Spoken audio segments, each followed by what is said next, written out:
ಸ್ವಲ್ಪ ನೋಡಿ, ಈಗ FIR ಫೈಲ್ ಆಗಿದೆ, ತನಿಖೆ ಪೊಲೀಸರು ಮಾಡ್ತಿದ್ದಾರೆ. ನಾನು ಜಾಸ್ತಿ ಮಾತಾಡಿ ಕೇಸ್ನೆಲ್ಲೋ ಡೈವರ್ಟ್ ಮಾಡೋದು, ನಾಳೆ ಈಗ ನನ್ನ ಹುಡುಗ ಇವತ್ತು ತೀರ್ಕೊಂಡು ಹೋಗಿದ್ದಾನೆ, ನಾವೆಲ್ಲ ಭಾಳ ದುಃಖದಲ್ಲಿ ಇದ್ದೀವಿ. ನಮ್ಮದು ಮುಖ್ಯವಾಗಿ ನಾಳೆ ಕಾರ್ಯಕ್ರಮ ನಮ್ಮ ವಾಲ್ಮೀಕಿ ಅಜ್ಜಿಯವರ ಕಾರ್ಯಕ್ರಮವನ್ನು ಕೆಡಿಸ್ಬೇಕಂತೇಳಿ ಇವ್ರು ಏನು ನಿನ್ನೆ ಪ್ರಯತ್ನ ಮಾಡಿದ್ರು, ಅದನ್ನು ಸಕ್ಸಸ್ ಮಾಡ್ಬೇಕನ್ನೋದು ನಮ್ಮ ಮೂಲ ಉದ್ದೇಶ. ಆ ಉದ್ದೇಶದ ಪ್ರಕಾರ ನಾನು ಇವತ್ತು ಏನು ಯಾರ ಬಗ್ಗೆ ಕೂಡ ಏನು ಮಾತಾಡಕ್ಕೆ ಹೋಗಲ್ಲ. ಯಾಕಂದರೆ ಅವ್ರದ್ದೆಲ್ಲ ಮೈಂಡ್ ಸೆಟ್ ಯಾವ ಥರ, ಅವ್ರ ಕ್ಯಾರೆಕ್ಟರ್ ಯಾವ ಥರ ಅಂತೇಳಿ ನಿಮಗೆಲ್ಲ ಗೊತ್ತಿದೆ, ಇಡೀ ರಾಜ್ಯದ ಜನತೆಗೆ ಗೊತ್ತಿದೆ. ನಾನೇನು ಹೊಸದಾಗಿ ಹೇಳೋಂಥ ಅವಶ್ಯಕತೆ ಇಲ್ಲ. ನಾನು ಬಳ್ಳಾರಿ ಜನತೆಗೆ, ನಮ್ಮ ಜಿಲ್ಲೆಯ ಜನತೆಗೆ, ಇಡೀ ರಾಜ್ಯದ ಜನತೆಗೆ ಒಂದು ಹೇಳಕ್ಕೆ ಇಚ್ಛೆ ಪಡ್ತೀನಿ ನಿಮ್ಮ ಮೂಲಕ. ಬಳ್ಳಾರಿ ಯಾರೇ ರಾಕ್ಷಸರು ಎಷ್ಟೇ ಅಟ್ಟಹಾಸ ಹಾಕಿದ್ರು ಬಳ್ಳಾರಿ ಶಾಂತಿಯುತವಾಗಿದೆ, ಇರುತ್ತೆ, ಇರೋಂಗೆ ನಾವು ಯಾವತ್ತೂ ಮಾಡ್ತೀವಿ. ನಾಳೆ ನಮ್ಮ ಅಜ್ಜನ ಕಾರ್ಯಕ್ರಮ, ವಾಲ್ಮೀಕಿ ಅಜ್ಜನ ಕಾರ್ಯಕ್ರಮ ಭಾಳ ಅದ್ಧೂರಿಯಾಗಿ ಮಾಡ್ತಿದ್ದೀವಿ. ದಯಮಾಡಿ ಈ ದುಃಖದಲ್ಲಿ ಕೂಡ ನಾವು ಯಾಕೆ ಮಾಡ್ತಿದ್ವಿ ಅಂತಂದರೆ, ಅಂಥ ಮಹಾನ್ ವ್ಯಕ್ತಿಯ ಕಾರ್ಯಕ್ರಮವನ್ನು ನಾವೊಂದು ಮಾಡ್ಬೇಕಂತೇಳಿ ತೀರ್ಮಾನ ಮಾಡಿದಾಗ ಎಲ್ಲರೂ ನಮ್ಮವ್ರು ಕೂಡ ಇಲ್ಲ, ಅಜ್ಜನ ಕಾರ್ಯಕ್ರಮನ ಅವರು ಕೆಡಿಸ್ಬೇಕಂತಲೇ, ಅಜ್ಜನ ಕಾರ್ಯಕ್ರಮ ಕೆಡಿಸ್ಬೇಕಂತಲೇ ಇಷ್ಟೆಲ್ಲ ಮಾಡಿರೋದು. ನಾವು ಅಜ್ಜನ ಕಾರ್ಯಕ್ರಮವನ್ನು ನಿಂದಿರಿಸಬಾರ್ದು. ಅಜ್ಜನ ಕಾರ್ಯಕ್ರಮವನ್ನು ನಿಂದಿರಿಸಿದ್ರೆ ಆ ತೀರ್ಕೊಂಡೋದಂಥ ಹುಡುಗನಿಗೆ ಆತ್ಮಕ್ಕೂ ಶಾಂತಿ ಸಿಗಲ್ಲ. ಅವೆಲ್ಲ ಮಾಡ್ಬೇಕಂತೇಳಿ ಅವರೆಲ್ಲ ನಮ್ಮವರು, ನಮ್ಮ ಸ್ನೇಹಿತರು, ಆಂಜನೇಯ ಅಣ್ಣವರು, ಮುಂಡ್ರಿಂಗ್ ನಾಗರಾಜ್ ಅವರು, ಲೋಕೇಶ್ ಅವರು ಎಲ್ಲರೂ ನಮ್ಮೆಲ್ಲ ಹಿತೈಷಿಗಳು ಹೇಳಿದ್ದಾರೆ. ಅದಕ್ಕೋಸ್ಕರ ಆ ಕಾರ್ಯಕ್ರಮ, ನಮ್ಮ ಉದ್ದೇಶ ಆ ಹುಡುಗನ ಆತ್ಮಕ್ಕೆ ಶಾಂತಿ ಸಿಗಬೇಕಂದ್ರೆ ನಾಳೆ ನಮ್ಮ ಅಜ್ಜನ ಕಾರ್ಯಕ್ರಮ ದೊಡ್ಡ ಮಟ್ಟದಲ್ಲಿ ಯಶಸ್ವಿಯನ್ನು ಮಾಡಿ, ಏನು ಈ ದುರುದ್ದೇಶ ಇಟ್ಕೊಂಡು ಮಾಡಿದಂಥ ಈ ರಾಕ್ಷಸರಿದ್ದಾರೋ ಅವರಿಗೆ ಅದ್ರ ಮೂಲಕನೇ ಉತ್ತರ ಕೊಡ್ಬೇಕು ಅನ್ಕೊಂಡು. ಈ ಘಟನೆ ಅವ್ರು ಹೇಳ್ತಕ್ಕಂಥದ್ದು ನೀವು ಉದ್ದೇಶಪೂರ್ವಕವಾಗಿ ಮಾಡಿದ್ರಂತ, ನೀವು ಅವ್ರ ಮೇಲೆ ಇದನ್ನ ಉದ್ದೇಶಪೂರ್ವಕವಾಗಿ ಮಾಡಿದ್ರೆ ಏನ್ ಸರ್ ಇದು? ನೋಡಿ, ಅವ್ರ ಜೀವನದಲ್ಲಿ ಯಾವತ್ತೂ ನಿಜ ಹೇಳದವ್ರಲ್ಲ. ಅವನು ಜೀವನಮಾನದಲ್ಲಿ ಇಂಥ ಕೆಲಸಗಳೇ ಮಾಡ್ಕೊಂಡು ಬಂದವನು. ಅವನಿಗೆ ಹೇಳಿದ್ದಕ್ಕೆಲ್ಲ ನಾನು ಆನ್ಸರ್ ಕೊಡ್ಕೊಂತ ಹೋಗೋಕ್ಕಾಗಲ್ಲ. ನಾನು ಇನ್ನೊಂದು ನಿಮ್ಮನ್ನ ರಿಕ್ವೆಸ್ಟ್ ಮಾಡ್ತೀನಿ. ನಿನ್ನೆಯಿಂದ ನಾನು ಮೀಡಿಯಾದಲ್ಲಿ ನೋಡ್ತಿದ್ದೆ, ಜನಾರ್ದನ್ ಮೇಲೆ ಹಲ್ಲೆ, ಜನಾರ್ದನ್ ಮನೆ ಮುಂದೆ ಬ್ಯಾನರು. ಯಾರು ಅವನ ಮನೆ ಮುಂದೆ ಬ್ಯಾನರ್ ಹಾಕಿಲ್ಲ. ಅವನು ನೀಚ. ರೋಡಲ್ಲಿರೋ ಅಂಥ ಬ್ಯಾನರ್ ನನ್ನ ಮನೆ ಮುಂದೆ ಇದೆ ಅಂತೇಳಿ ಅವನೇ ಕ್ರಿಯೇಟ್ ಮಾಡಿಕೊಂಡು, ಒಂದು ಮಾಜಿ ಮಂತ್ರಿ ಆದಂಥವನು, ಶಾಸಕ ಇದ್ದಂಥವನು, ಅವನೇ ರೋಡಿಗೆ ಬಂದು ಇಂಥ ಕಾರ್ಯ ಮಾಡ್ತಾನಂತಂದರೆ ಉದ್ದೇಶ ಭರತ್ ರೆಡ್ಡಿದೇನೋ. ಭರತ್ ರೆಡ್ಡಿ ಊರಲ್ಲಿ ಇರಲಿಲ್ಲ.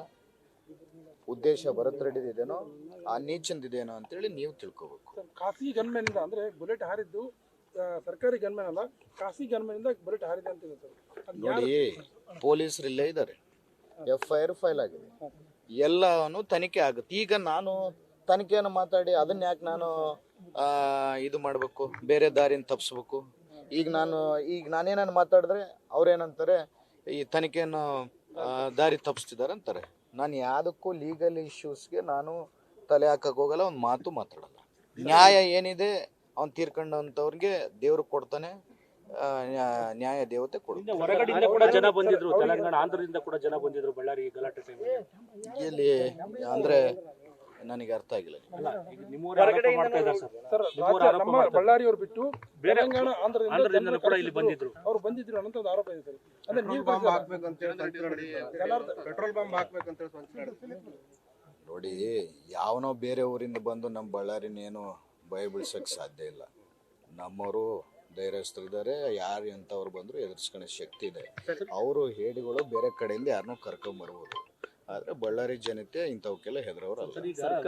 ಅಮಾಯಕ ಕಾರ್ಯಕರ್ತ ಸಾವನ್ನಪ್ಪಿದೆ ಸರ್ ಈ ಘರ್ಷಣೆಯಲ್ಲಿ. ಅಮಾಯಕರ ಏನ್ ನ್ಯಾಯ ಸಿಗಬೇಕು ಸರ್? ನೋಡಿ, ನಾನು ಲೀಗಲ್ ಇಶ್ಯೂ ಬಗ್ಗೆ ನಾನು ಜಾಸ್ತಿ ಮಾತಾಡೋಕ್ಕೆ ಹೋಗಲ್ಲ. FIR ಫೈಲ್ ಆಗಿದೆ, 3 FIR ಫೈಲ್ ಆಗಿದೆ. ಅದ್ರ ಪ್ರಕಾರ ಕಾನೂನು ತನ್ನ ಕೆಲಸ ಮಾಡ್ಕೊಂಡು ಹೋಗುತ್ತೆ. ಏನು ಇವನು ರಾಕ್ಷಸ ಈ 10-20 ವರ್ಷದಿಂದ ಮಾಡ್ಕೊಂಡು ಬರ್ತಿದ್ನಲ್ಲ, ಅದಕ್ಕೆ ಅಂತ್ಯ ಮಾಡೇ ಮಾಡ್ತೀವಿ. ಅವನದು ಈ ಮೇಜರ್ ಇಶ್ಯೂ ಏನು, ಈ ಮೈನಿಂಗ್ ಇಶ್ಯೂ ಏನಿತ್ತಲ್ಲ, ಈ ಮೈನಿಂಗ್ ಇಶ್ಯೂ ಜನವರಿಯಲ್ಲಿ ನಮ್ಮ ಗಡಿಭಾಗ ಒತ್ತುವರಿ ಆಗಿದೆ ಅಂತೇಳಿ ಮೊನ್ನೆ ರಿಪೋರ್ಟ್ ಎಲ್ಲ ಬಂದು ಸುಪ್ರೀಂ ಕೋರ್ಟ್ಗೆ ಸಬ್ಮಿಟ್ ಆದಂಥ ರಿಪೋರ್ಟು ಡೈವರ್ಟ್ ಆಗಬೇಕು, ಮೀಡಿಯಾದಲ್ಲಿ ಅದು ಬರಬಾರ್ದು ಅಂತೇಳಿ ದುರುದ್ದೇಶದಿಂದ ಅದ್ರ ಜೊತೆಗೆ ಈ ವಾಲ್ಮೀಕಿ ಅಜ್ಜನ ಕಾರ್ಯಕ್ರಮ ನಡಿಬಾರ್ದು ಅಂತೇಳಿ ದುರುದ್ದೇಶ ಇಟ್ಕೊಂಡು ಮಾಡಿದ್ದಾನೆ. ಅವನಿಗೆ ಶಿಕ್ಷೆ ಆಗೋದು ನಿಜ, ವಾಲ್ಮೀಕಿ ಅಜ್ಜನ ಕಾರ್ಯಕ್ರಮ ಆಗೋದು ನಿಜ. ಸರ್ಕಾರನೇ ಈ ಒಂದು ಅವಕಾಶ ಕೊಟ್ಟಿದೆ ಅಂತ ರಾಮುಲು ಅವರು ಹೇಳಿದ್ದಾರೆ. ಸರ್ಕಾರನೇ ಈ ಶೂಟೌಟ್ ಮಾಡ್ಲಿಕ್ಕೆ ಅವಕಾಶ ಕೊಟ್ಟಿದೆ ಅಂತ ಹೇಳ್ತಾರೆ. ಅವ್ರ ಮಾತೆಲ್ಲ ಯಾರು ನಂಬ್ತಾರ್ರಿ? ಅವ್ರ ಮಾತು ಸುಳ್ಳು ಅಂತ ಹೇಳ್ತಿದ್ದೀನಿ.